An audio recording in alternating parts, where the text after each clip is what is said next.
Ko te tau te kau mā iwa, iwa te kau. Ā ka rewa ki te wai ko te waka taua tuatahi o Ngāti Whātua mo te wāroa ko Māhuhu. I konei ka whakahihi, ka whai mana anō te iwi. Kua hia marama ngā kaihoi e whakangungu ana, ā kua tai ki te wā kia heke whakateraki atu ki a Waitangi. Ki te whakanui i te kotahi rau e 5 te kautau no te hainatanga o te tiriti.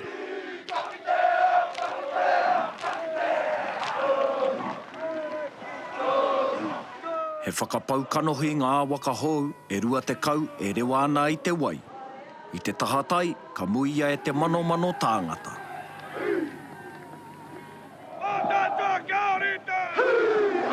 The kaupapa, it's awesome.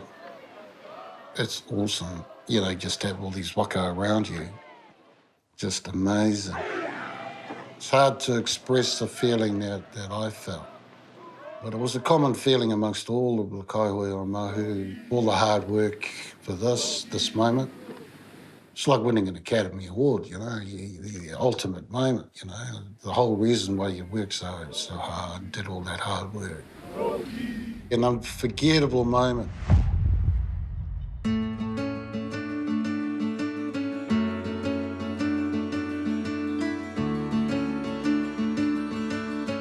Ngā tau o muri mai, whakahi ana tā Māhuhu haerere i te Waitemata.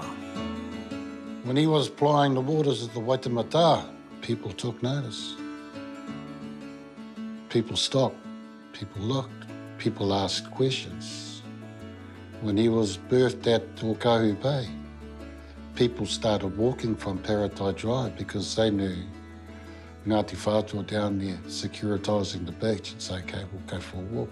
So, you know, all the positives are there. He waka nāna i tōpū ai te tini tāngata ahakoa kowai, ahakoa nohea. Rex came up to me and asked if I wanted to help captain the waka.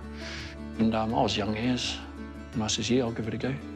But that meant knowing everything, being able to teach everything, keeping unity among the troops, which all worked out because come 2000, I remember standing on the waka, looking down the line, and there was a mongrel mob patch on this guy's back and a black power patch on his opposite. And I thought, ka pai, te ao Māori is greater than whatever they have gone into in the gang life. So I was quite proud about that. I kawea Māhuhu o te rangi i ngā kaihoi maha. Nāna hoki I huri ai o rātau ao. Awesome. Life-changing. I didn't grow up in my culture as such. And so to be able to sit or step into a waka like Māhuhu o te rangi was a massive injection of cultural identity. Straight away, I met heaps of whānau that I hadn't had the opportunity to meet in that one moment. When we were going through for Māhuhu, our uncles said straight away, you fellas are te ihu, so up the front. And at no point did it feel like we didn't belong there. Having that feeling when with your close cousins up the front of the waka, the strength that brings to you, it was a really amazing feeling. Makes me emotional.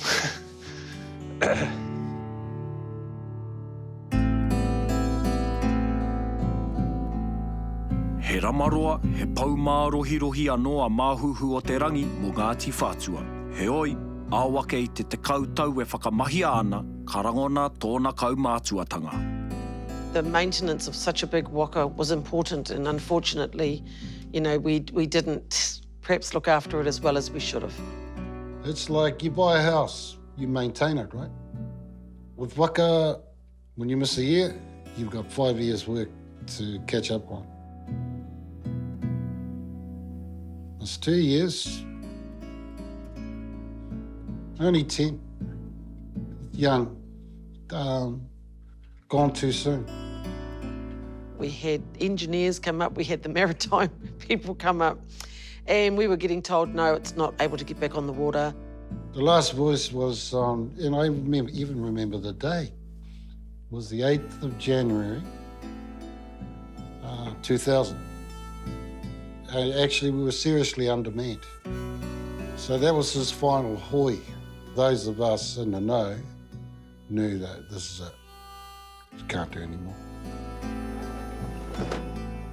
We need to do the right thing with Māhuhu. So we will be getting him ready to rest and putting a cover over him, having him in a prominent place here at the marae so that when people come past, they know that was our first waka, and so people can come and they can touch him and feel the mauri, you know, the great mauri that he had when he was on the moana. Kua tatahipa te rua te kau mārima tau. Kei te pīrangi a Ngāti Whātua ki te whakamana anō i te waka o Māhuhu o te rangi, me te whakaua anō i tōna mana ki runga i tōna moana. Kua eke ki te wā kia tāraihia te momo waka nui katoa, te momo waka rangatira katoa i te wai, ara te waka taua. Tēnei ngā karakia te takina atu nei ki runga ki tēnei rākau. Tēnei ngā whakalo nui te pauai hone ki runga ki tēnei rākau ka ita, ka pūmau. I konei i whāngarei, kua hui a Ngāti Whātua ki te karakia i te rākau, ka mahia hei waka taua mo te iwi. Ka tāraihia ki tēnei kaurirepo. Erua te kautana tōna taumaha, kua matapaitia nei, kei wainga i te toru te kaumano, me te whā te kaumano tau, tōna pakeke. Ko te tangata nōna te mana ki te tārai i te waka taua hou, ko Hemi Eruera. He uri whakaheke i ngā kaitārai i whakahihikotia ai, e tā heke nuku mai ngā iwi puhipi, kua hinga atu nei. Every waka that we carve for our people is special, eh? Working with Hector, what you have to realise is when that fellow was part of a generation, the things that they did were all about representing our people, eh? So it was all about mana Māori. Working on this kaupapa is no different for me, you know? I take that same wairua that old fella gave us into everything that we do. When he carved te aurere, it wasn't for Hector Busby, you know? It wasn't for te rarawa, it wasn't for muri whenua, it wasn't for tai tokere. When he carved te aurere, that was for all of us. So I take that with me. Nā te rangatira, nā te toru anō o tātou rākau Māori, kaore i te tika kia tuaina, aha koa te aha. Nā reira, i uru tau ngā kaitārai, mā te whakamahi i ngā rauemi, pēnei i te kauri repo. E ono ngā waka kua tāraihia e Hemi ki te kauri repo. Engari, hei tāna, he rauemi matatini te kauri nei. He nui tonu pea ngā raru ka puta. Swamp kauri, I think, is something that we've yet to master in the waka carving space, you know? Swamp kauri is inherently unstable. So over the 40,000 years that it's been in the ground and having moisture being pushed through it, what it does is it pushes out the sap as well as, you know, most of the cellulose, which is holding the fibre together. So what that means is the rākau becomes really unstable. So as it dries, it can warp and turn and crack and all this other stuff. No te upoko o te tau, rua te kau mātoru, tīmata ai ngā mahi tāra i te waka. The first major milestone is always putting in the first cut. And that always sets the stage for how the kaupapa will go. I think I started putting the first cuts in late February, early March. What we had to do is we didn't quite have the length that we needed from the whole log, so what we did is we split the rākau in two halves. Shortly after that, we had to get a crane in to reposition everything, and then we could really see what the rākau was going to give us. So we've just started taking out the inside on the main section of the waka and just thinking about the repairs and stuff we have to do on the other section that we had to cut to join. He tukanga papato i ake. Nā, kua timata te tāraihia o te waka, me waiho mo etahi marama kia maroke rāno. At the moment, the rākau is probably, it's well over 80% wet weight, which means it's really wet, you know, it's really wet. And swamp kauri, or any wood really, takes a long time to dry that moisture out to a level where you might be happy with, you know, doing it In saying that, I mean waka are built for the water, so they're always saturated in one way or another, but we actually need it to be at a certain percentage of moisture content for us to carry on the finishing work. E pupū ana te wairua hiamo I ngā uri kei te kāinga kei o rākei.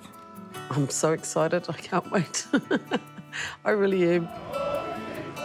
25 years is a long time. You can feel the excitement with our whānau. You know, we've seen our young boys and our young men out on the water practicing in other waka. It's just, you know, everything's just exciting. He tino taonga te ki ake I tō pepeha. Engari ko te tino taonga o te pepeha, ko te kite, ko te pātu ki e rā momo. To tohu whenua, tō waka, tō whare rāne.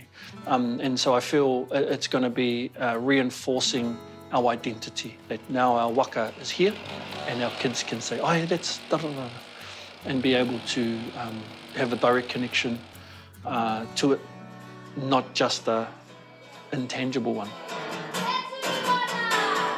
I know that this waka here is for our people at Ngāti Whātua Ōrākei, but what they'll soon realise is that it'll go a lot wider than that, that the connectivity between peoples will start coming in around that waka.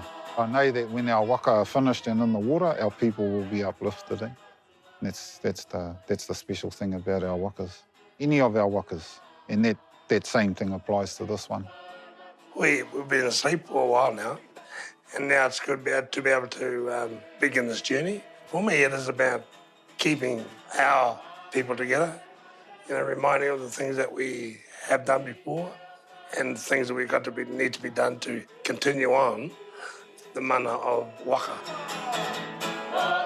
The beauty of what's happening to Ngāti Whātua Ōrākei at this moment is that ko piki ke te reo, ko piki nā hītori, nā kōrero, nā mātauranga Māori.